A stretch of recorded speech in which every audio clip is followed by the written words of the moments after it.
Hello everyone, welcome back to Peduli Mo Official YouTube channel with me Zara, and today we will learn about what should I do for Easy English Package C6. Okay, suggestion is an idea about what someone should do or how someone should behave. If we make a suggestion, it means that we mention a possible course of action to someone.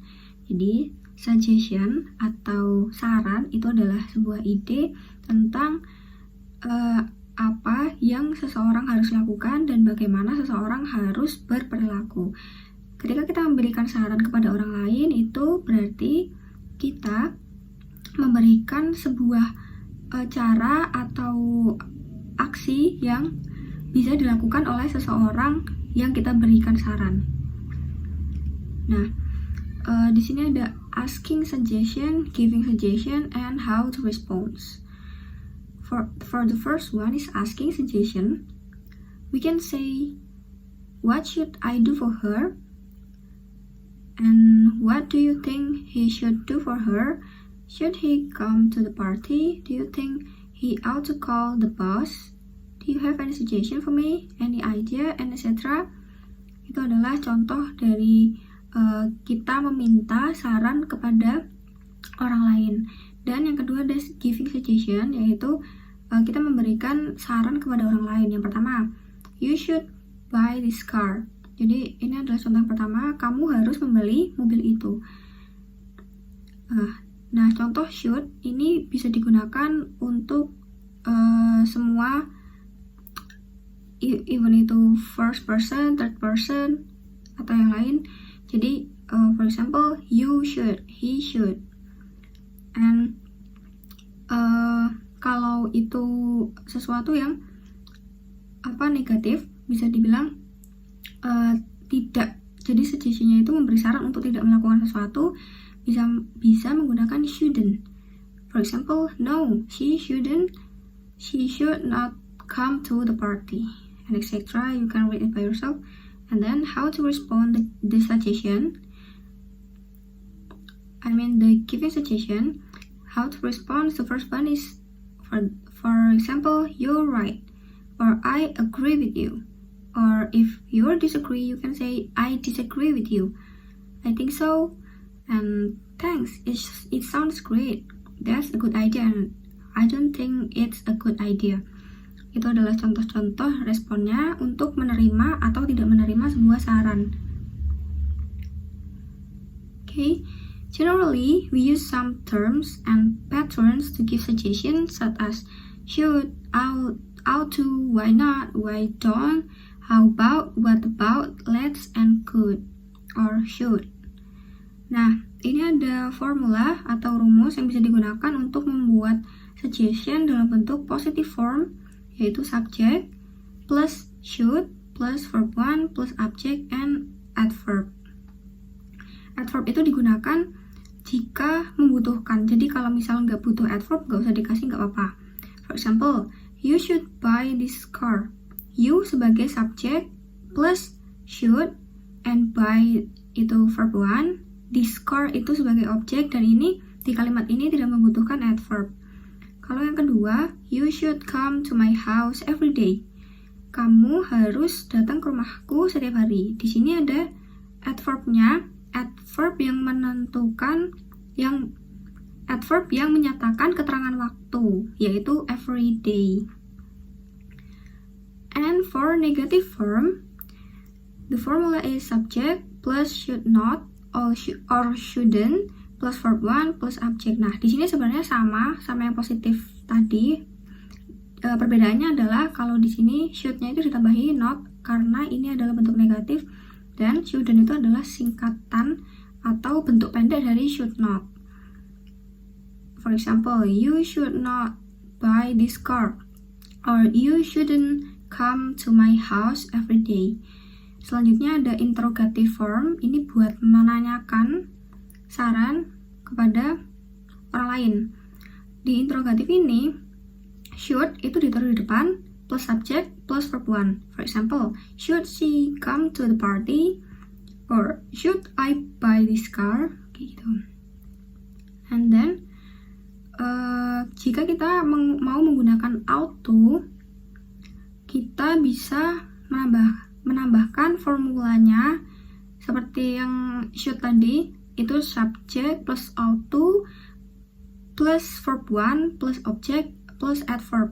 Tapi adverbnya itu bisa digunakan atau tidak digunakan. Sebenarnya ini sama aja sama yang should tadi, tapi di sini bedanya untuk posisi should itu digantikan dengan auto. Kalau dalam bentuk negatif bisa diganti dengan ought not. Okay, for the example itself, you can read it by yourself. Nah, ini for the interrogative one, auto bisa menggunakan why not plus verb 1 plus object. For example, why not take a sleep? Kenapa kamu nggak tidur? Why not drink a glass of juice? Kenapa kamu nggak minum jusnya? Nah, buat auto itu bukan menggunakan auto di depan untuk interrogatif, tapi menggunakan why not atau why don't. Dan untuk belakangnya tetap sama kayak di should tadi. And then the next one is we have how about and what about. This is also for the interrogative one. The formula is how about plus verb ing plus object. Nah, karena di sini how about itu menanyakan tentang suatu yang akan kita lakukan, jadi kita menambahkan verb dengan ing. For example, how about fishing? Bagaimana jika memancing? How about making some donuts and etc. And what about? Ini juga sama kayak how about. Nah, ini ada note. How about and what about is considered have the same meaning. Jadi how about sama what about itu sebenarnya sama, artinya sama. Kalian kalau mau menggunakan ini bisa pilih salah satu. Okay, next ada let's. Di formulanya yaitu let's plus verb plus object. For example, let's take a rest or let's have a lunch. Dan kalau could bisa subject plus could plus verb 1 plus object. For example, we could go to Bromo or you could give them some food. Let's itu biasanya digunakan kalau kita mau mengajak seseorang untuk melakukan sesuatu bersama kita. Jadi let's itu sebenarnya singkatan dari let us atau marilah kita. Jadi let's take a rest itu artinya ayo kita istirahat dulu, or let's have a lunch, ayo kita makan siang dulu. Seperti itu. Dan nah, di sini ada example, ada percakapan antara mas-mas sama mbah-mbah. Dan orang tua ini ngomong sama mas-masnya, "Excuse me, I lost my wallet. What should I supposed to do?" Permisi, aku kehilangan dompetku. Apa yang harus aku lakukan? Kata kakeknya. Terus mas-masnya bilang, "Oh, I'm sorry to hear that, sir. I think you should go to the police office." Oh, maafkan aku, Pak, gitu. Dan menurutku kamu harus pergi ke kantor polisi. Bapaknya menjawab, "That's right. Thank you, young man. And why don't you go there with me right now?" Terima kasih anak muda. Dan kenapa kamu tidak pergi ke sana denganku sekarang? Maksudnya kayak kenapa kamu nggak nganterin aku ke sana gitu. Dan mas-masnya ini jawab, "You're welcome. That's a good idea. Okay, I'll go with you." Dan akhirnya mas-masnya menyetujui saran dari bapak tua ini. Dan selanjutnya we have dialogue 2. Jadi ada anak laki-laki sama mbak-mbak. Anak laki-lakinya nanya sama si mbak-mbaknya ini, "You look tired, Nana. What have you done?" Kamu terlihat capek. Apa yang telah kamu lakukan? Dan si mbak-mbaknya jawab, "I have so many works to do and I need to take a rest. Do you have any suggestion for me?" Aku capek bekerja dan aku harus beristirahat. Apakah kamu mempunyai saran buat aku? Dan si anaknya ini menjawab dengan, "How about going to a new Japanese restaurant?" Gimana kalau kita pergi ke restoran Jepang yang baru itu? Dan dijawab, "I think it's not a good idea. I don't like Japanese food." Aku pikir itu bukan ide yang bagus karena aku nggak suka makanan Jepang. Terus anak laki-lakinya menjawab, oh I'm sorry, maybe another restaurant. Oh maafkan aku, mungkin restoran yang lain gitu. So pay attention. Here are some expressions to respond to suggestion. Jadi ada beberapa expression untuk merespon suggestion. Ada positive respon, ada negative respon. Buat yang positive respon, kita punya you're right, thank you, and I agree with you, I think so, thanks, it sounds great, and that's a good idea. Jadi untuk positive respon itu jadi kita mengiyakan sebuah saran yang diberikan oleh seseorang.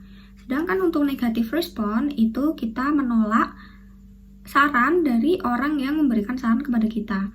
Misalnya di sini ada contoh, I'm not sure, sorry, I disagree with you, I don't think so, no I don't like it, I prefer to get another, and I don't think it's a good idea, and etc. Okay, maybe that's all our material today. I hope you are enjoy this video, and I hope you understand what I'm saying. See you in another video.